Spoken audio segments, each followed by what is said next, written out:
Alright, what's up, ladies and gentlemen? It's Friends Play Crash Bash Part 6. We are here in the second warp room, and now we are going after the relics here, the gold relics here for all the levels. We will clear it out just like we did with warp room with the first warp room, except this one will take a little bit longer because there is an additional level here, and because some of the events are harder than others. Again, you know, the arena champions stay the same throughout all of the levels. The arena champions for these levels are for the individual events rather than no, not for their individual events. For the blanket events. So these, you know, Brio, Cortex, Kong, Tiny are the arena champions for all of the ball games instead of just some of the ball games. You know, so all the arena champions are for all four events instead of per event. But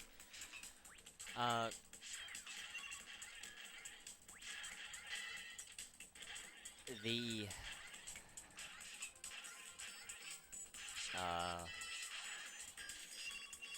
let me see.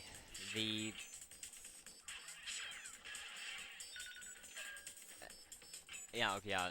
the events for here are not going to be as hard as like say Crash Ball was for some people. Like as I said during I believe my first visit through here, that a lot of people like this hate Crash Balls just because, you know, that it is so difficult. Because there really is no gimmick like with this that they can use to their advantage. Even though I again, you know, personally don't like these types of gimmicks, while they are useful and they do help. You know, I would prefer using the old kicking method, you know, to anything, and just not having to worry about any sort of gimmick. Like we see in later events. But anyway. So we'll just,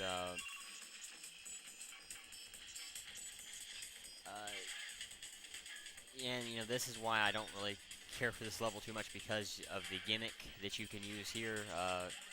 Takes away, you know, you can just keep throwing the balls into the thing in front of you, or to the person in front of you, and so they don't go, you know, that person doesn't help with the side goals as much, and there really isn't a whole lot that the top and the bottom player can do for the other, or against the two side AI characters. But you can do a little bit, and it's always useful, you know, if you can do, you know, every little bit helps, especially against the side characters, especially for this level. But anyway. So here you just want to, you know, be smart, especially as you go on. If you lose the top character, you want to be careful that you don't end up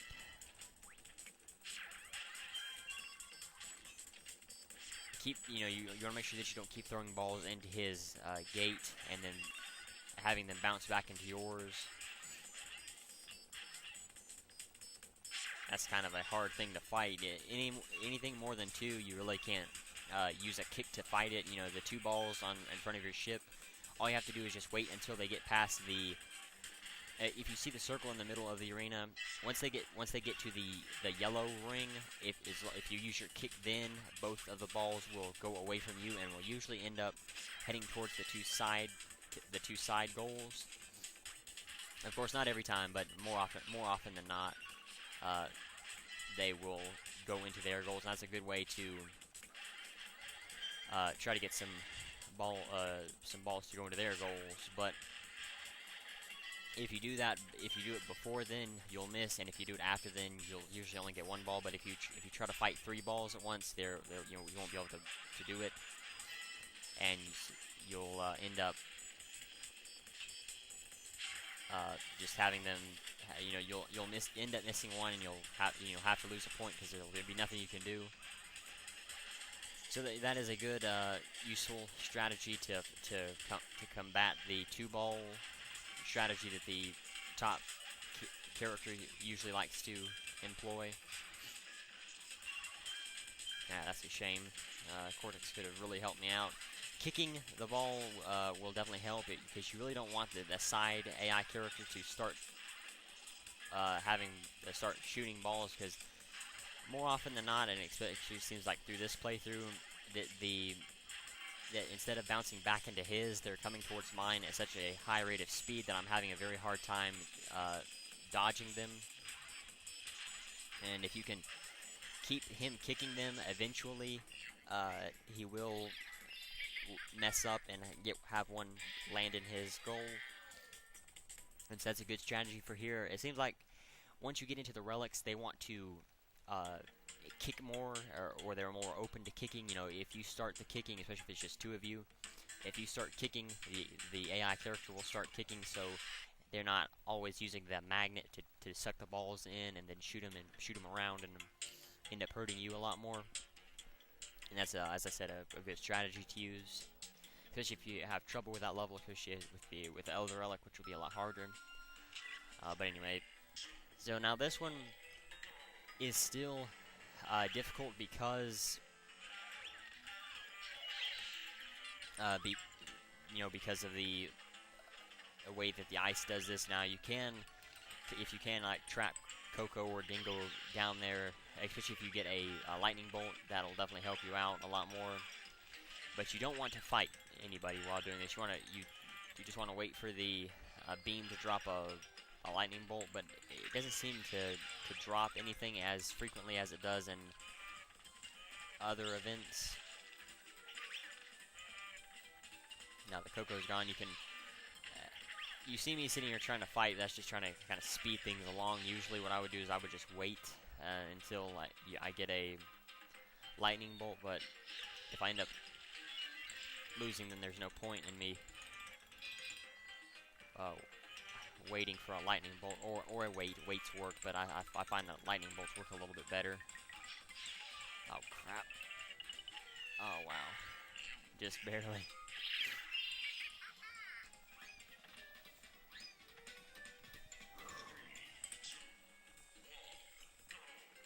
So now, if you do have one win while doing this, doing a polar event, you want to be very careful. And you don't want to get into too many fights like you normally would if you didn't have any wins. You know, you really don't have anything to lose if you do lose. But you know, if you do end up losing, you do have a lot to lose. So you want to be very careful and just take your time. As I said, you know, let them fight it out amongst themselves. If someone does come over and start to try to mess with you, immediately smack them away. But don't get yourself around them or caught up around them. You know, if you want to, you can kind of I guess throw in a few punches every now and again, but you want to be very careful because, as I said, you can very easily end up overshooting them and end up falling into the water, or they can very easily push you off into the water. And there we go. So pretty easy. This Tilt Panic is actually a very easy level just because of the way that the ice moves, and if you do use the lightning bolt, and that will immediately knock them off into the ice a lot, or knock them off of the water a lot more often, and it's a lot easier to do the level than if you was only doing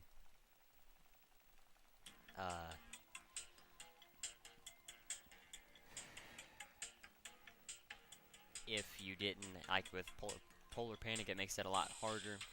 Or, I mean, the lightning bolt isn't as useful.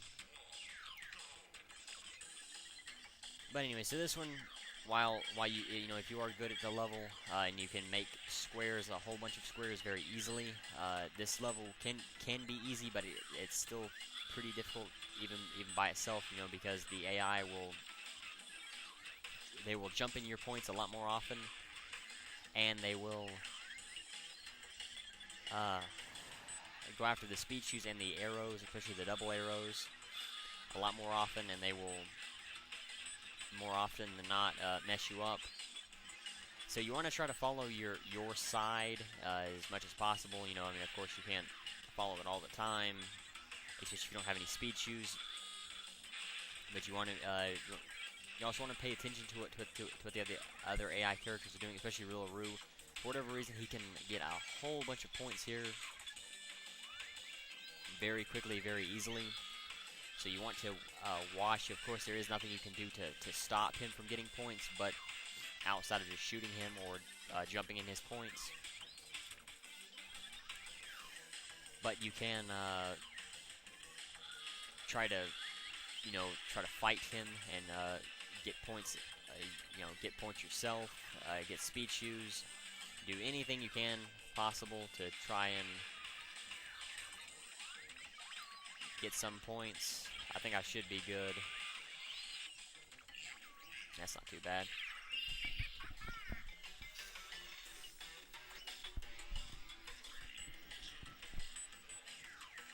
Alright.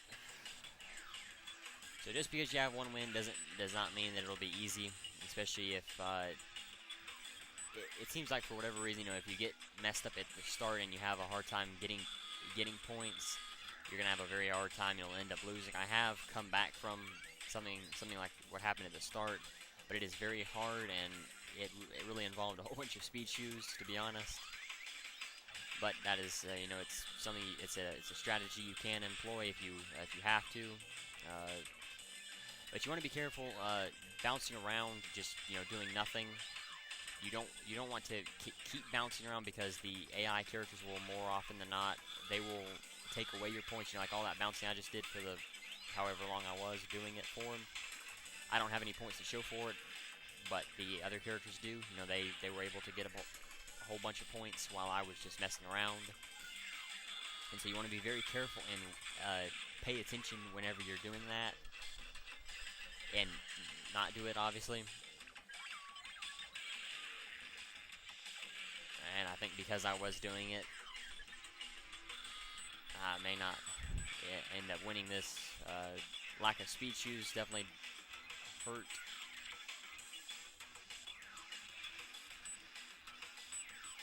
Unless I can somehow... Nope, that was it. If I could have got down and met up with my side, I could have done it, but Coco shooting me really messed me up. And that's what I said, if you have a hard time getting points at the start, you'll have a very hard time with the rest of the level, and you'll usually end up not winning. You just want to be very careful and pay attention to that. Now, of course, that doesn't mean that you can't try. Like I said, I have come back from those types of instances, but you just want to don't make the mistake that I did of continuously grabbing speed shoes and then just bouncing around doing nothing. Of course, in a situation like that where the AI keeps shooting you over and over, there's nothing you can do about that. It is very frustrating, but you want to pay attention and make sure that you don't get too frustrated, because the minute that you get really frustrated, you'll start messing up a lot more. Just the best thing the best strategy that you can do is just to continue to follow your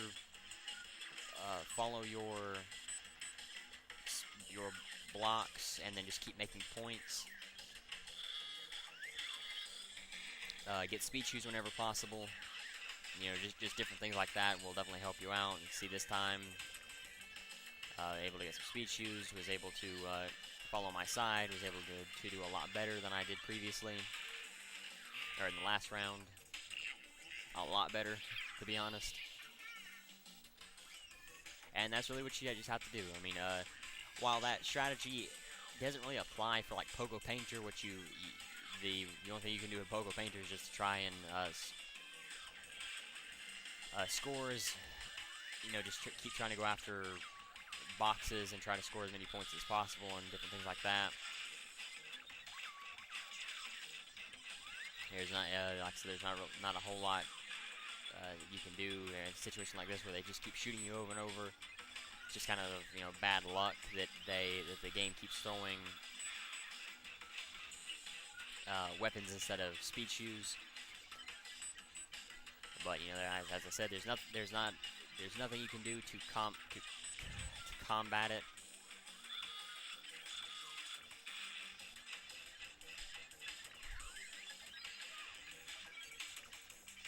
probably gonna end up losing this one.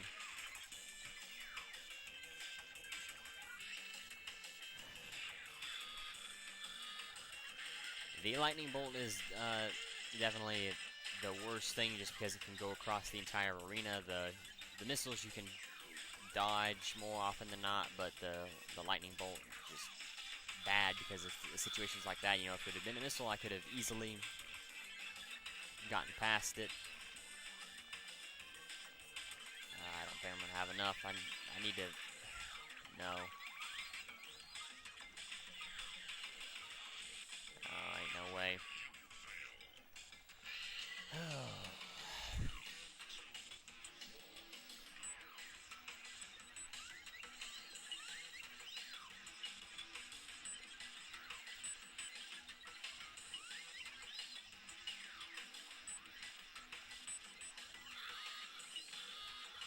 And that's why speed shoes are so effective. You saw Rillaroo just immediately got down to my points and just kept jumping around them, around in them.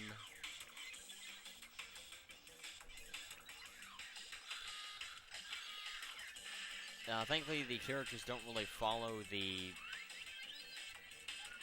their sides as like you should, just because it is so effective. Of course, you know, they will get lucky sometimes, and points will line up right, and they will get a little bonus from it. But more often than not, they won't actually chase after them.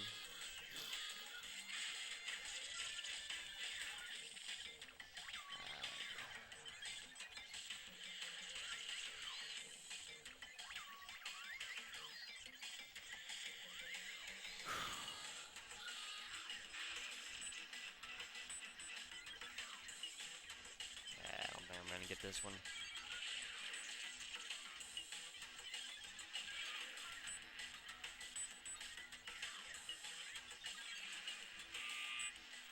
Just barely. If I hadn't scored there, I wouldn't have got it. But we'll see if this one will be a little bit better, and I doubt it.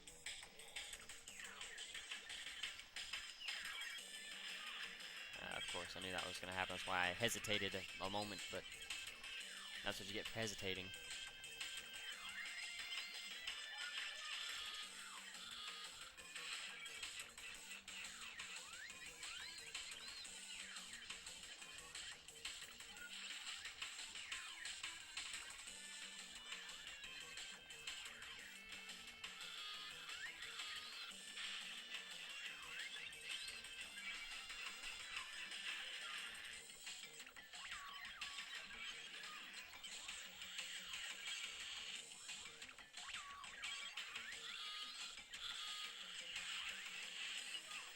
Really.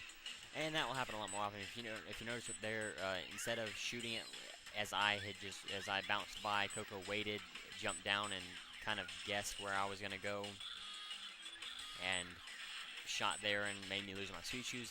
That will happen a lot more often during the relics as well. I don't know why. I guess it just has to do with the AI being better.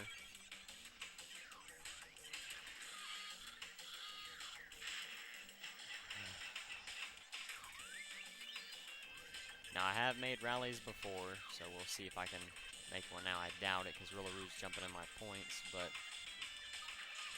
no. Really. Okay, I'm sorry, but I'm going to go ahead and cut here until I win. You've already seen it. You know what's going to happen, so I do apologize. I'll be back. Okay, so finally done. I'm sorry I missed it. I beat it with a score of 178, and I think my highest competitor was like a 80 or something like that. Failed a whole bunch of times. Would have at least added another 10 minutes to the video that I didn't want added to it. Just a bunch of failures over and over. So as I said, I apologize for cutting, but it needed to be done. Things to take away from that: that level stinks. Those lightning bolts stink, and yeah, pretty much that's the AI always targets you. I don't know why. Just for whatever reason, the AI will always target you no matter what. If they got a lightning bolt, they'll aim it straight at you, they'll wait. They'll carry it for a long time and use it against you. The missiles are the same way. I had Dingo hold a missile for like 10 seconds and just wait till I was prepared.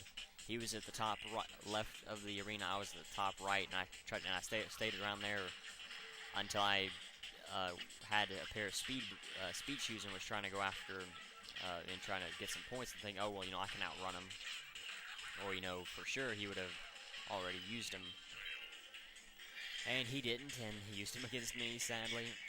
But there's not a whole lot you can do about it. Just you have to deal with it. An actual strategy is just to sit in your corner and not move, and just keep making 12s or 16s over and over. That's not a very bad strategy, to be honest.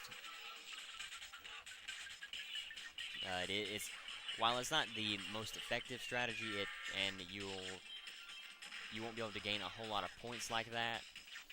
It is an option that you can use if you find that you cannot beat the other characters for whatever reason.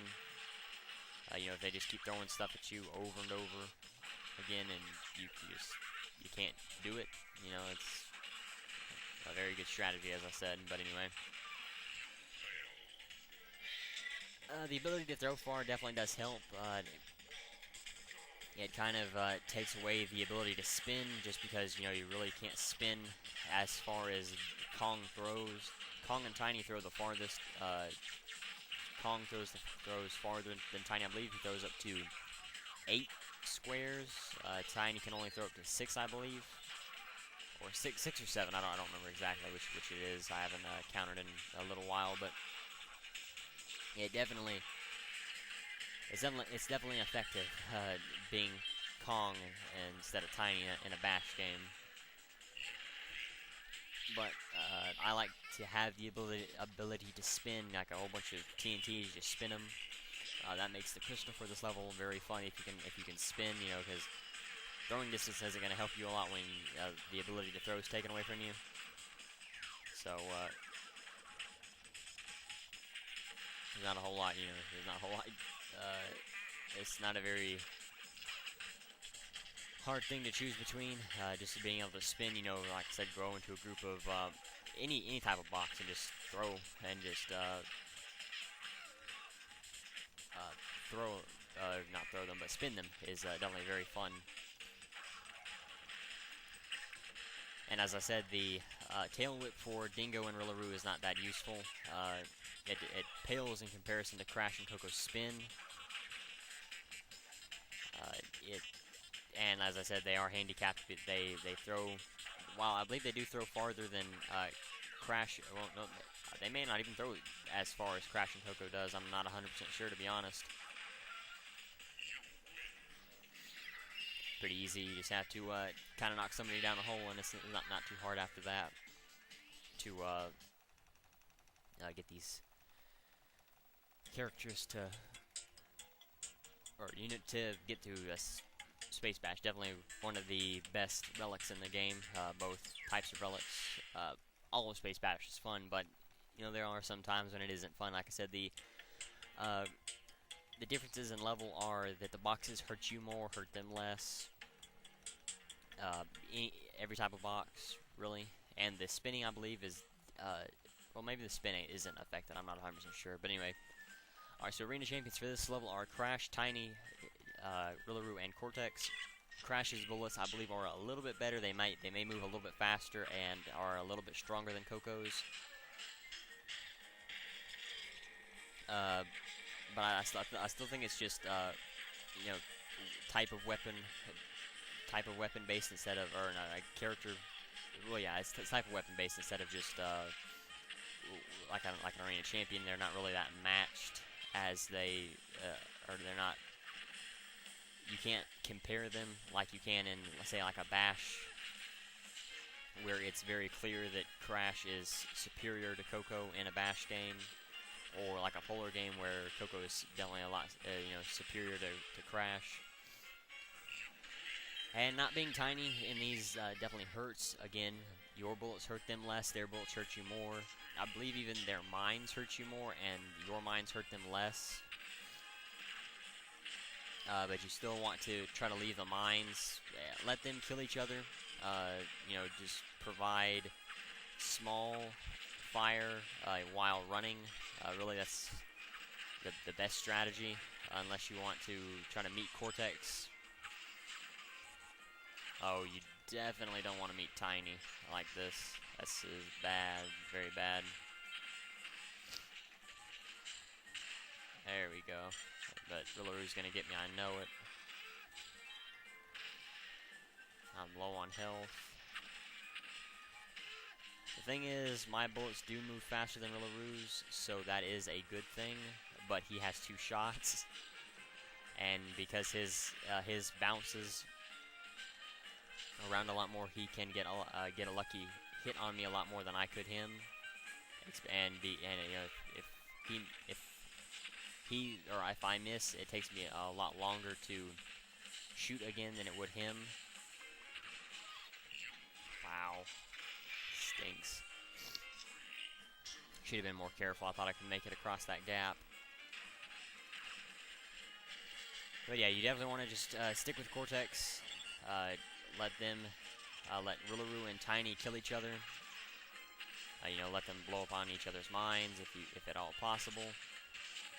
Don't get boxed in between. Get like this.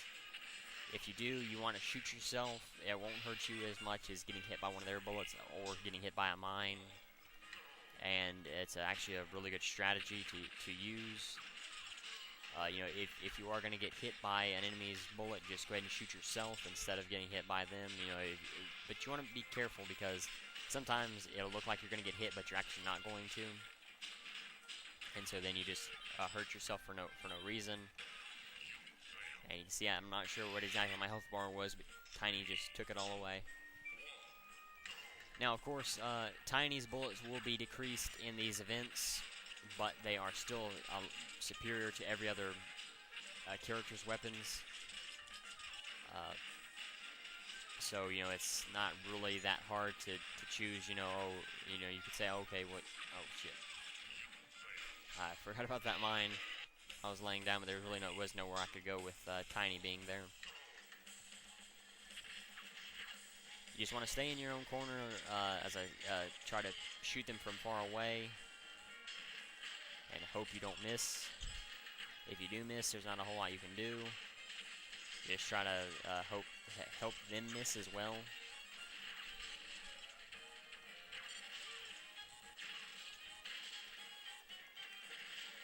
Provide fire from long range, as I said, you know, just hide and shoot. You want to be careful and try to angle it right as well. You want to make sure that your turret is aimed directly down the corridors instead of at an angle, so that once it gets to a point, it doesn't bounce all over the place like it was against Rillaru. And you definitely don't want to shoot him at an angle because more often than not, especially if it's crashes or Coco's bullets or Cortex Rio's bullets, they can actually come back and hit you. And I have actually lost rounds by doing that before, so you want to be very careful. If you do end up doing that. Now, there's not a whole lot you can do. If Tiny decides to come down and fight you, the only thing you can do is just run. Try to lay a mine down. Take him out first, if you can. It's actually pretty hard to do. Just because, as I said, your bullets are a lot stronger or his bullets are a lot stronger than yours, so you really can't fight him head on. You just have to shoot from a long range, like I have been doing, and that's really the only strategy you can do with the tanks, with Crash or Coco. And if the stronger characters do decide to come down to you at the start, and you do get boxed in between Cortex and Tiny, there is nothing you can do at all whatsoever to help get away from, to get out of that situation. But anyway, so I'm gonna go ahead and do something that I normally do and I had forgotten to do during the previous during part 5, and I'm going to look at some trivia for the levels and see if I can find out any details about the Arena Champions. I don't think there will be a whole lot of trivia concerning the Arena Champions, but you never know. There very well may be, and I hope there is. But I don't know, as I said. But anyway, so we'll go ahead and go to Crash Balls first. We'll start there, and then I'll just keep going through all the levels till we get to Desert Fox here.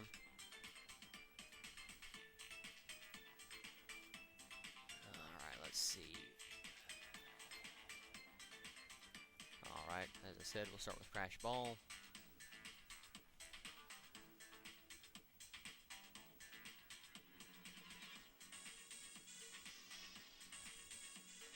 Okay, with Crash Ball, it doesn't say they don't say anything about the Arena Champions here, and there is no trivia for the relic events.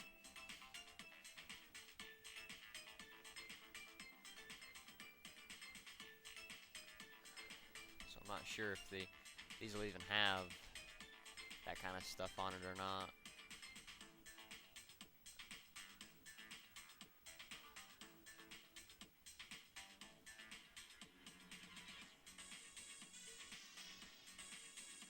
Yeah, it doesn't appear that they actually have any trivia about the relics.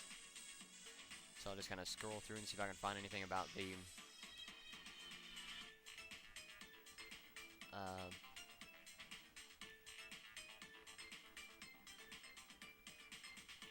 see if I can find anything about the Arena Champions. It doesn't appear that I can, so I would apologize, but there's nothing I can do about it. Just there's no trivia about that kind of stuff. So, thank you for watching. The challenge of the video is how many times did I shoot Cortex during all my attempts at Desert Fox. Thanks for watching. In part 7, we will be doing Warp Room 3. So until then, later, everyone.